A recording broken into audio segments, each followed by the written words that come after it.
mga kalaboy, magandang umaga sa ating lahat. Ako, nakapagpasalamat na kay Lord dahil ginising niya ako. Binigyan niya ako ng panibagong pagkakataon, panibagong buhay. Ikaw, nakapagpasalamat ka na ba kay Lord?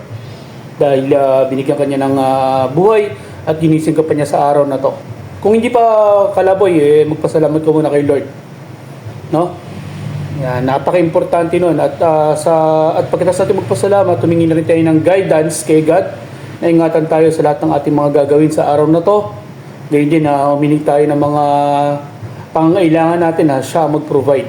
Yan. So sa mga kalaboy natin na mamaneho, mga riders, mga driver, ingat po tayong lahat sa araw na to dahil may bagyo, maulan at madulas ang kalsada.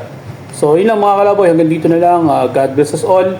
At kung nagpapasalamat ka kay Lord, pagkagising mo sa umaga, paki-comment down below at nang mapag-usapan natin mga kalaboy kung ano yung mga benefits ng pagiging mapagpasalamat. So yun, hanggang dito na lang mga kalaboy. God bless us all.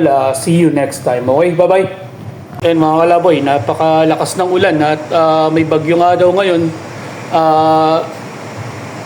Sigurado naman kasi ganyan yung kaulapan natin.